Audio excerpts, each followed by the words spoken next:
Xbox has been my personal console of choice since 2010, and I just love that platform to death. My first game was Halo Reach, and ever since then I've developed a huge hobby for playing video games.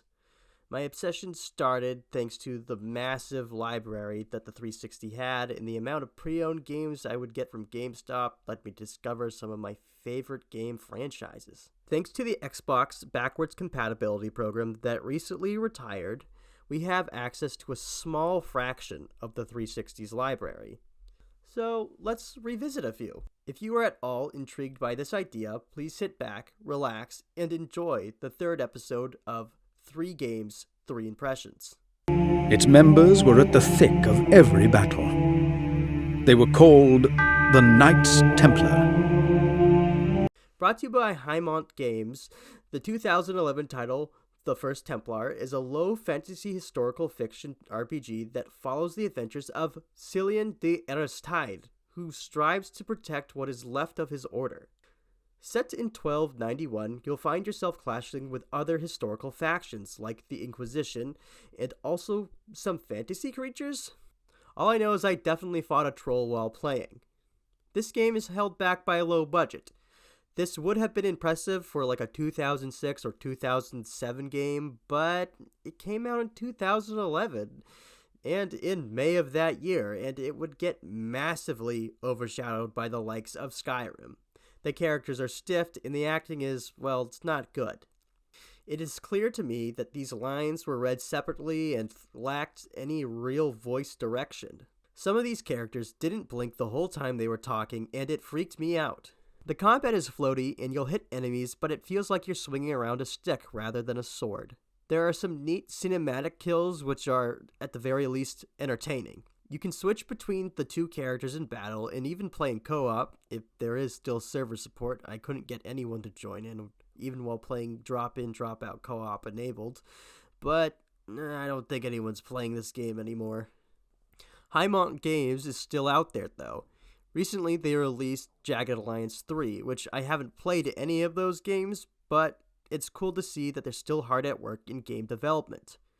First Templar gets an impression score of 6 out of 10.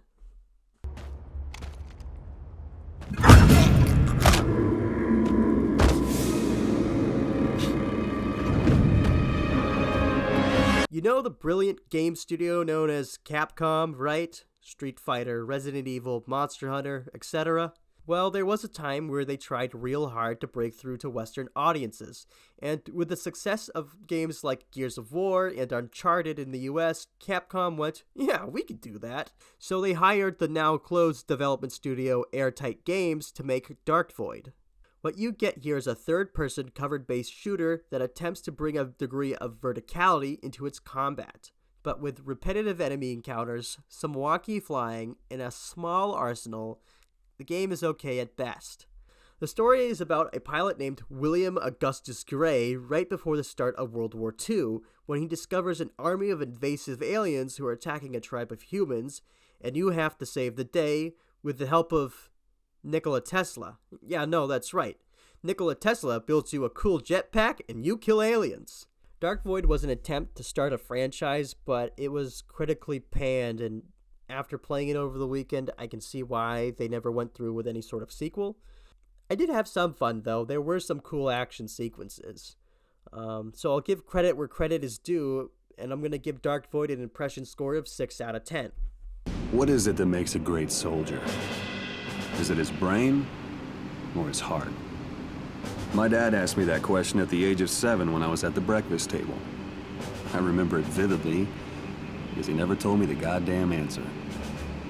He was the smartest man I ever knew, but I always felt like a bastard when I was around him. Brought to you by Ubisoft and Gearbox, Brothers in Arms, Hell's Highway is a tactical FPS/third-person shooter set in World War II. This is actually the third installment in the franchise, but I didn't know that going in. I also haven't played any of the other games before. It plays a lot like Ubisoft's more popular franchises Ghost Recon and Rainbow Six. Any of the Tom Clancy titles, really. You played one of those, you'll understand how to play Brothers in Arms. The FPS perspective is very zoomed in, so you'll find yourself shooting from behind cover a lot. But Cover is an important part of the gameplay. You'll have to command your squad around, lay down suppressive fire, set up flanks. There's even a really cool slow-mo cinematic kill camera that triggers occasionally. This game was buried in a sea of World War II games and tried to stand next to games like Call of Duty and Battlefield, but I don't think it even came close to surpassing a franchise like Medal of Honor. I could be wrong, though. I guess there is a new title in development, and it has quite a few installments after Hell's Highway. It's still fun to play for a World War II shooter. It definitely mixes up the typical action with some more strategic elements. The story is typical as any World War II setting. You're pushing back the German occupation and kicking ass while doing it. I tried to access the multiplayer, but I don't think you can anymore, at least not on an Xbox. I'll give Brothers in Arms Hell's Highway an impression score of 8 out of 10. Hello, if you found yourself at the end of this video, then thank you so much for tuning in. If you like what you saw here, then go ahead and subscribe, and YouTube will show you the next time I upload. This is my own little series where I play games for a few hours at a time, and then I express my thoughts about them here on the internet. This week's topic was Xbox 360 games, or at least the games on the backwards compatibility program. Any game from that era of console generation, really. Those were just the 3 I picked. If you have any recommendations, please comment down below, and you might see it in another video. I record all my footage on a Series X, so bonus points if I can play it on that.